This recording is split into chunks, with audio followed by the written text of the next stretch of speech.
ఓం శాంతి. ఈరోజు Murali date 2 September 2025. బాబా చెప్తున్నారు, మధురమైన పిల్లలు, మీరు విశ్వంలో శాంతి స్థాపన చేసేందుకు నిమిత్తులు. అందువలన మీరు ఎప్పుడూ అశాంతిగా అవరాదు. ఈరోజు ప్రశ్న: ఎలాంటి పిల్లలను ఆజ్ఞాకారులు అని తండ్రి అంటారు? జవాబు: తండ్రి ఇచ్చిన ముఖ్యమైన ఆజ్ఞ. పిల్లలు, అమృతవేళ లేచి తండ్రిని స్మృతి చేయండి. ఆజ్ఞాకారులు ఈ ముఖ్యమైన ఆజ్ఞను పాలన చేస్తారు. ఉదయమే లేచి స్నానాలు ముగించుకుని తాజాగా తయారయ్యి నియమిత సమయానికి స్మృతి యాత్రలో ఉంటారు. బాబా వారిని సుపుత్రులు లేక ఆజ్ఞాకారులు అని అంటారు. వారే అక్కడ రాజులుగా అవుతారు. కుపుత్రులు చెత్త ఊడుస్తారు. ఓం శాంతి. దీని అర్థం పిల్లలకు తెలియచేయటం జరిగింది. ఓం అనగా నేను ఆత్మను. జీవాత్మలు ఉన్నారని అందరూ తప్పకుండా అంటారు. అలాగే సర్వాత్ములకు తండ్రి ఒక్కరే. శరీరాలకు తండ్రులు వేర్వేరుగా ఉంటారు. హద్దులోని తండ్రి ద్వారా హద్దులోని వారసత్వం, అనంతమైన తండ్రి ద్వారా అనంతమైన వారసత్వం లభిస్తుందని కూడా పిల్లలైన మీ బుద్ధిలో ఉంది. ఇప్పుడు ఈ సమయంలో విశ్వంలో శాంతి కావాలని మనుషులు కోరుకుంటున్నారు. చిత్రాలను ఉపయోగించి అర్థం చేయించినప్పుడు శాంతి కొరకు కల్యుగాంత సమయం, సత్యుగాది సమయమైన సంగం యుగం వద్దకు వారిని తీసుకురావాలి. ఇది సత్యుగ నూతన ప్రపంచము. అందులో ఒకే ధర్మం ఉంటుంది కనుక పవిత్రత, శాంతి, సుఖములు ఉంటాయి. దానిని స్వర్గము అని అంటారని చెప్పాలి. ఇది అందరూ అంగీకరిస్తారు. నూతన ప్రపంచంలో సుఖం ఉంటుంది, దుఃఖం ఉండదు. ఇది ఎవరికైనా అర్థం చేయించటం చాలా సులభము. శాంతి, అశాంతి అనే విషయాలు ఇక్కడ విశ్వంలోనే ఉంటాయి. అదేమో నిర్వాణ ధామము. అక్కడ శాంతి అశాంతి అను ప్రశ్నే ఉండదు. పిల్లలు ఉపన్యసించినప్పుడు మొట్టమొదట విశ్వంలో శాంతి విషయమే మాట్లాడాలి. మానవులు శాంతి కొరకు చాలా కష్టపడతారు. వారికి బహుమతులు కూడా లభిస్తూ ఉంటాయి. వాస్తవానికి ఇందులో పరుగులు తీసే మాటే లేదు. తండ్రి అంటున్నారు, కేవలం మీ స్వధర్మంలో నిలిస్తే వికర్మలు వినాశనమవుతాయి. స్వధర్మంలో ఉంటే శాంతి ఏర్పడుతుంది. సదా శాంతిగా ఉండే ఆ తండ్రికి మీరు పిల్లలు. ఈ శాంతి వారసత్వం వారి నుండే లభిస్తుంది. దీనిని మోక్షము అని అనరు. భగవంతునికి కూడా మోక్షం లభించదు. భగవంతుడు కూడా పాత్రను అభినయించే తీరాలి. కల్పం యొక్క సంగం యుగంలో వస్తానని వారు చెప్తున్నారు. కావున భగవంతునికి కూడా మోక్షం లేకుంటే పిల్లలైన మీకు మోక్షం ఎలా లభిస్తుంది? ఈ విషయాలు రోజంతా విచారసాగర మంథనం చేయాలి. పిల్లలైన మీకు మాత్రమే తండ్రి అర్థం చేయిస్తున్నారు. పిల్లలైన మీకు అర్థం చేయించే అభ్యాసం ఎక్కువగా ఉంది. శివబాబా తెలియజేస్తూ ఉంటే బ్రాహ్మణులైన మీరు మాత్రమే అర్థం చేసుకుంటారు. మీరు విచారసాగర మంథనం చేయాలి. సేవ చేయనప్పుడు పిల్లలైన మీరు చాలామందికి అర్థం చేయించాల్సి వస్తుంది. రాత్రింబవలు సేవలో ఉంటారు. మ్యూజియం చూసేందుకు రోజంతా వస్తూనే ఉంటారు. కొన్ని చోట్ల రాత్రి 10-11 గంటల వరకు కూడా వస్తూనే ఉంటారు. అక్కడక్కడ ఉదయం 4 గంటల నుండే సేవలో నిమగ్నమవుతారు. ఇది ఇల్లు. ఎప్పుడు కావాలంటే అప్పుడు కూర్చోవచ్చు. సెంటర్లో దూరం నుండి బయట నుండి వస్తారు. కావున సమయం నిర్ణయించాల్సి ఉంటుంది. ఇక్కడ ఏ సమయంలోనైనా పిల్లలు లేవవచ్చు. కానీ ఎప్పుడంటే అప్పుడు లేచి చదవరాదు. లేచి తూగే సమయంలో నిద్ర లేవరాదు. అందుకే సమయాన్ని ఉదయమే నిర్ణయిస్తారు. స్నానాదులు ముగించుకొని ఫ్రెష్గా రావాలి. ఫ్రెష్ అయ్యి ఆ సమయానికి రాకుంటే వారిని ఆజ్ఞాకారులు అని అనరు. లౌకిక తండ్రికి కూడా సుపుత్రులు, కుపుత్రులైన పిల్లలుంటారు కదా. అలా అనంతమైన తండ్రికి కూడా ఉంటారు. సుపుత్రులు రాజులుగా అవుతారు. కుపుత్రులు వెళ్ళి అక్కడ చెత్త ఊడుస్తారు. అంతా తెలిసిపోతుంది కదా. కృష్ణ జన్మాష్టమిని గురించి అర్థం చేయించబడింది. కృష్ణుని జన్మ జరిగినప్పుడు స్వర్గం ఉంటుంది, ఒకే రాజ్యం ఉంటుంది. విశ్వంలో శాంతి ఉంటుంది. స్వర్గంలో చాలా కొద్ది మంది మనుషులు మాత్రమే ఉంటారు. అది నూతన ప్రపంచం. అక్కడ అశాంతి ఉండదు. ఒకే ధర్మం ఉన్నప్పుడు శాంతి ఉంటుంది. ఆ ధర్మాన్ని తండ్రి స్థాపన చేస్తారు. తర్వాత వేరువేరు ధర్మాలు వస్తాయి. అప్పుడు అశాంతి అవుతుంది. అక్కడ ఉండేదే శాంతి. వారు 16 కల సంపూర్ణులు కదా. చంద్రుడు కూడా సంపూర్ణమైనప్పుడు ఎంతో శోభిస్తూ ఉంటాడు. దానిని పౌర్ణమి అని అంటారు. త్రేతాయుగంను 1/4 భాగం అంటారు. ఖండితమవుతుంది కదా. 2 కళలు తగ్గిపోతాయి.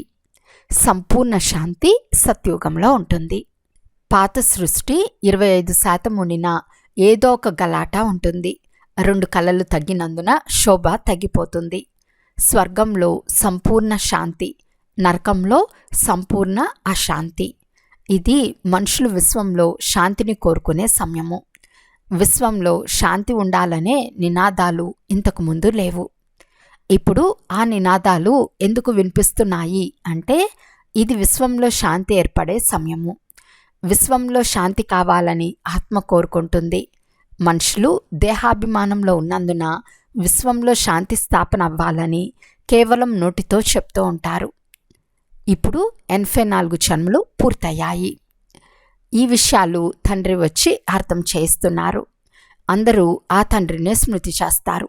వారు ఎప్పుడో ఏదో ఒక రూపంలో వచ్చి స్వర్గస్థాపన చేస్తారు. వారి పేరే హెవెన్లీ గాడ్ ఫాదర్. వారు స్వర్గంను ఎలా రచిస్తారో ఎవరికీ తెలియదు. శ్రీకృష్ణుడు రచించలేడు. వారిని దేవత అని అంటారు. మనుషులు దేవతలకు నమస్కరిస్తారు. వారిలో దైవీ గుణాలు ఉన్నాయి. అందువలన వారిని దేవతలు అని అంటారు. మంచి గుణాలు కలిగిన వారిని దేవతల వలె ఉన్నారని అంటారు కదా. జగడాలాడే వారిని అసురుల వలె ఉన్నారని అంటారు. మనము అనంతమైన తండ్రి ఎదుట కూర్చుని ఉన్నామని పిల్లలైన మీకు తెలుసు. పిల్లల నడవడికలు ఎంతో బాగుండాలి. అజ్ఞాన కాలంలో కూడా బ్రహ్మ బాబా 6-7 కుటుంబాలు కలిసి ఉండటం చూశారు. పాలు పంచదార వలె కలిసిమెలిసి ఉంటారు. అక్కడక్కడ ఇంట్లో ఉండేది ఇద్దరే అయినా కొట్లాడుతూ జగడాలాడుతూ ఉంటారు. మీరు ఈశ్వర్య సంతానము. చాలా చాలా కలిసిమెలిసి పాలు పంచదార వలె ఉండాలి. సత్యుగంలో అలా ఉంటారు. ఇక్కడ అలా ఉండటం మీరు నేర్చుకుంటున్నారు కనుక చాలా ప్రీతిగా ఉండాలి.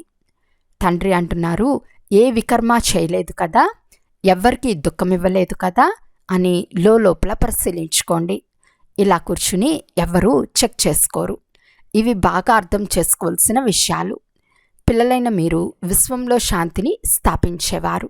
ఒకవేళ తమ ఇంట్లోనే అశాంతి కలిగించేవారైతే విశ్వంలో శాంతిని ఎలా స్థాపిస్తారు?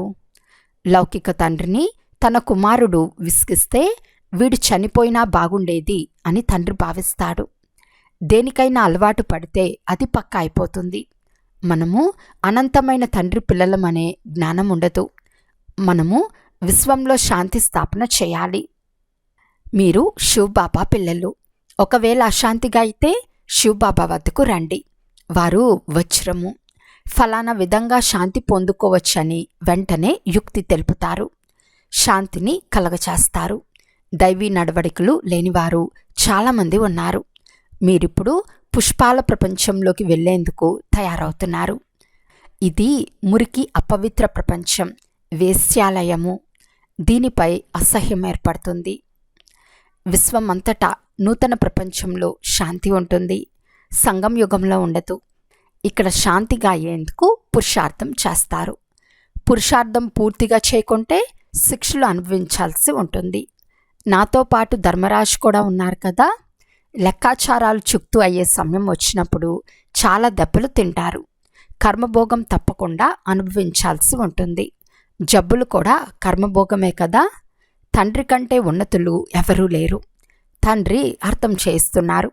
పిల్లలు సుగంధ పుష్పాలుగా అయితే ఉన్నత పదవి పొందుతారు, లేకుంటే ఏ లాభమూ ఉండదు.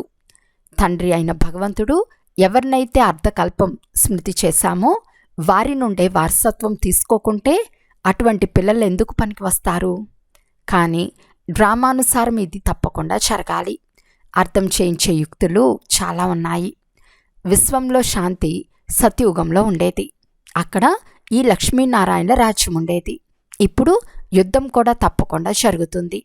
ఎందుకంటే అశాంతిగా ఉంది కదా. కృష్ణుడు మళ్ళీ సత్యయుగంలో వస్తాడు.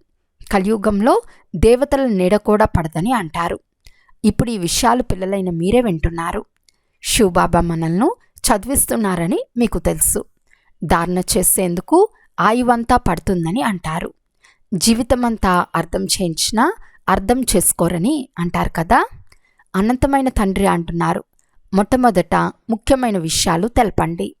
జ్ఞానం వేరు, భక్తి వేరు.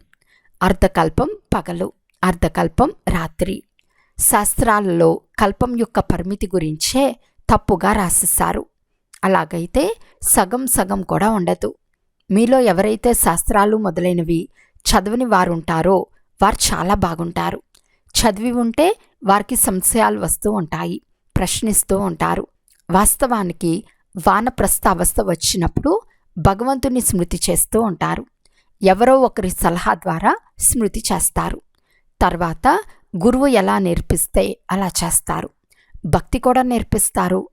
భక్తి నేర్పలేని వారెవ్వరూ ఉండరు. వారిలో భక్తి యొక్క శక్తి ఉంది. అందుకే ఇంతమంది శిష్యులు ఏర్పడ్డారు. ఆ శిష్యులను భక్తులకు పూజారులు అని అంటారు.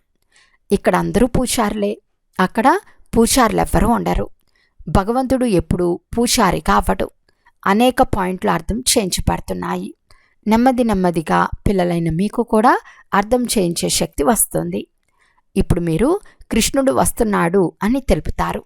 సత్యుగంలో కృష్ణుడు తప్పనిసరిగా ఉంటాడు. లేకుంటే ప్రపంచ చరిత్ర భూగోళాలు ఎలా రిపీట్ అవుతాయి? కేవలం ఒక్క కృష్ణుడు మాత్రమే ఉండడు. యథా రాజా రాణి తదా ప్రజలు అందరూ ఉంటారు కదా. ఇందులో కూడా అర్థం చేసుకునే విషయాలున్నాయి. మనము ఆ తండ్రికి పిల్లలము అని పిల్లలైన మీకు తెలుసు. తండ్రి వారసత్వం ఇచ్చేందుకు వచ్చారు. స్వర్గంలోకి అందరూ రారు. త్రేతాయుగంలో కూడా అందరూ రారు. వృక్షం నెమ్మది నెమ్మదిగా వృద్ధి చెందుతూ ఉంటుంది. ఇది మానవ సృష్టి రూపీ వృక్షం. అక్కడ ఉండేది ఆత్మల వృక్షం. ఇక్కడ బ్రహ్మ ద్వారా స్థాపన, శంకరుని ద్వారా వినాశనం, తర్వాత పాలన. పదాలు కూడా ఈ డ్రామానుసారం చెప్పాలి. పిల్లల బుద్ధిలో నష ఉంది. ఈ సృష్టి చక్రం ఎలా తిరుగుతూ ఉందో, రచన ఎలా జరుగుతూ ఉందో పిల్లలకు తెలుసు. ఇప్పుడు ఇది కొత్త చిన్న రచన కదా. ఇది పల్టీలాట. మొదట్లో అనేక మంది శూద్రులుంటారు. తండ్రి వచ్చి బ్రహ్మ ద్వారా బ్రాహ్మణులు రచిస్తారు. బ్రాహ్మణులు ఉన్నతులు. పిలక మరియు పాదము రెండూ కలుస్తాయి. మొదట బ్రాహ్మణులు కావాలి. బ్రాహ్మణుల యుగం చాలా చిన్నది. ఆ తర్వాత దేవతలు. ఈ వర్ణాలు చిత్రం కూడా చాలా ఉపయోగపడుతుంది. ఈ చిత్రాలు చూపించి అర్థం చేయించడం చాలా సులభం. వెరైటీ మానవుల వెరైటీ రూపాలున్నాయి. అర్థం చేయించేందుకు చాలా మజాగా ఉంటుంది. బ్రాహ్మణులు ఉన్నప్పుడు అన్ని ధర్మాలు ఉన్నాయి. శూద్రుల నుండి బ్రాహ్మణుల అంటు కట్టబడుతుంది. మనుషులు వృక్షాలకు అంటు కడతారు. తండ్రి కూడా విశ్వంలో శాంతి ఏర్పడేందుకు అంటు కడుతున్నారు. అచ్చా, మధురాతి మధురమైన అపురూపమైన పిల్లలకు మాతాపిత బాప్దాదాల ప్రియస్మృతులు మరియు గుడ్ మార్నింగ్. ఆత్మిక పిల్లలకు ఆత్మిక తండ్రి నమస్తే. ఆత్మిక తండ్రికి ఆత్మిక పిల్లల యొక్క ప్రియస్మృతులు మరియు నమస్తే నమస్తే నమస్తే. ధారణ కొరకు ముఖ్య సారము. ఫస్ట్ పాయింట్, మనము ఈశ్వర్య సంతానం అనే స్మృతి సదా ఉండాలి. మనము పాలు పంచదార వలె కలిసి మెలిసి ఉండాలి. ఎవరికి దుఃఖమివ్వరాదు.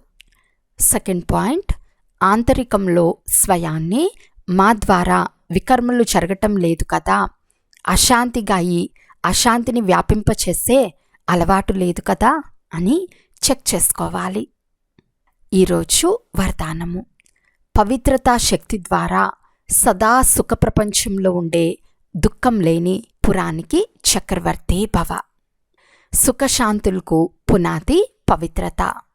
ఏ పిల్లలైతే మనసా వాచా కర్మన మూడిట్లో పవిత్రంగా అవుతారో వారే హైనెస్ మరియు హోలీనెస్. ఎక్కడైతే పవిత్రతా శక్తి ఉంటుందో అక్కడ సుఖశాంతులు స్వతహాగానే ఉంటాయి. పవిత్రత సుఖశాంతులకు జనని. పవిత్ర ఆత్మలు ఎప్పుడు ఉదాసీనంగా అవరు. వారు దుఃఖం లేని పురానికి చక్రవర్తులుగా ఉంటారు.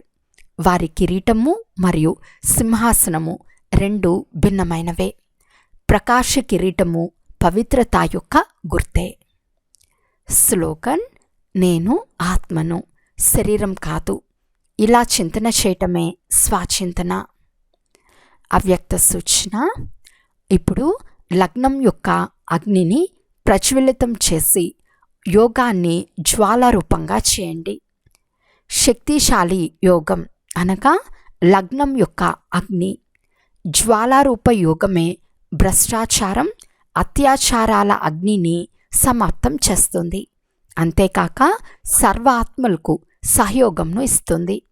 దీని ద్వారానే బేహద్ వైరాగ్య వృత్తి ప్రజ్వలితం అవుతుంది.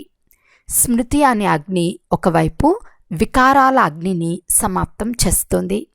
రెండవ వైపు ఆత్మలకు పరమాత్మ సందేశాన్ని, శీతల స్వరూపాన్ని అనుభవం చేస్తుంది. దీని ద్వారానే ఆత్మలు పాపాల అగ్ని నుండి ముక్తంగా అవుతాయి. అచ్చా. ఓం శాంతి.